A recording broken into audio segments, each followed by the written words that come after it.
ولادت کی خوشی میں مسلمان چراغاں کر رہے ہیں اور کرتے چلے آ رہے ہیں، تو یہ ایک جائز کام ہے، اس میں کوئی حرج نہیں ہے۔ ناجائز بولنے کے لیے ہمیشہ دلیل ہوتی ہے، جب شریعت نے کسی کام کا منع نہیں کیا ہوا تو وہ جائز ہوتا ہے۔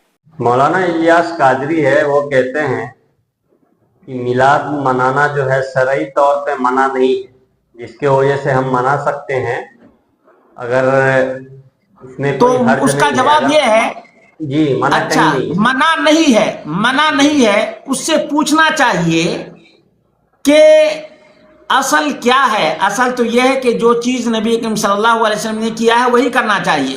اس مردود سے کوئی آدمی پوچھے، قبر پجاری سے کوئی آدمی پوچھے کہ میلاد کا وجود ہی نہیں تھا تو منع کیسے کیا جائے گا؟ اگر کوئی آدمی کہے کہ بھائی کتے کو بھگا دو، کس کو بھگا دو؟ کتے کو بھگا دو۔ جی اب جب وہاں کتا رہے گا ہی نہیں تو کیسے کہے گا کتے کو بھگاؤ؟ جی کوئی نہیں۔ جب میلاد کا نام و نشان ہی نہیں تھا تو نبی اکرم صلی اللہ علیہ وسلم کیسے منع کرتے؟ لیکن یہ ایک بات جو سب سے اہم ہے وہ یہ ہے کہ اللہ کے رسول صلی اللہ علیہ وسلم نے بدعت سے منع کیا ہے یا نہیں منع کیا ہے؟ منع کیا ہے۔ جب بدعت سے منع کیا ہے تو یہ مردود اس کو بدعت حسنہ کیوں کہتا ہے؟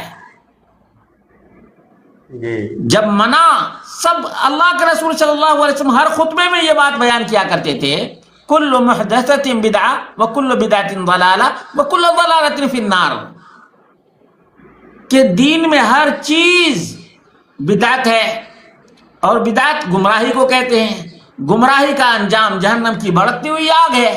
تو اللہ کے رسول صلی اللہ علیہ وسلم نے منع کیا ہے یا نہیں منع کیا ہے؟ جی بالکل۔ لیکن بدعتی کی کھوپڑی ہی الٹی ہے، بدعتی کی کھوپڑی الٹی ہے۔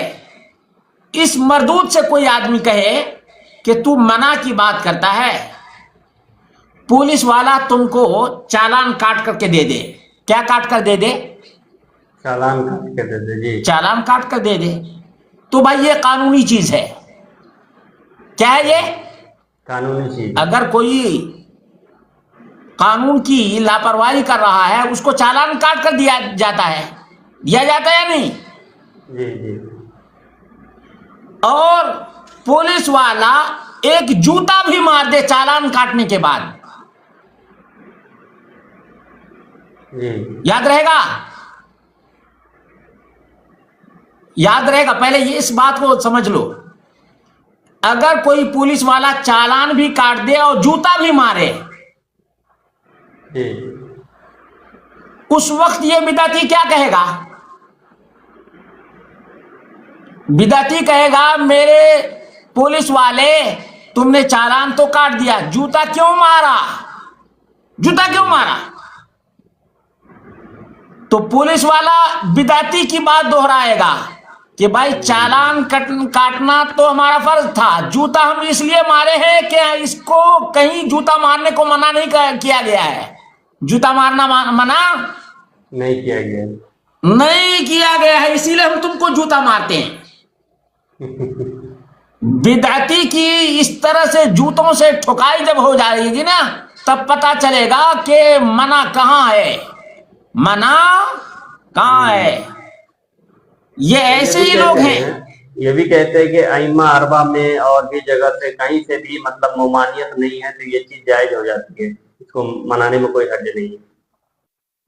تو اپنے امام سے پوچھ لینا چاہیے کہ ہمارے امام بڑے ہیں یا یہ بڑے ہیں، انہوں نے جب نہیں کیا تو تم کو کس نے کرنے کے لیے کہا؟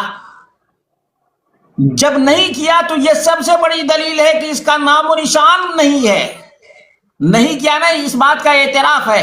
جیسے کہ کل درس میں نے بتایا کہ ہدایہ میں اس کا ذکر نہیں، شرح وقایہ میں اس کا ذکر نہیں، قدوری میں اس کا ذکر نہیں، اور کسی بھی حنفی کتاب میں اس کا ذکر نہیں ہے۔ یعنی ان کے تمام علماء بھول گئے اس میلاد کے ذکر کو، یہ سب سے بڑے گستاخ ہیں۔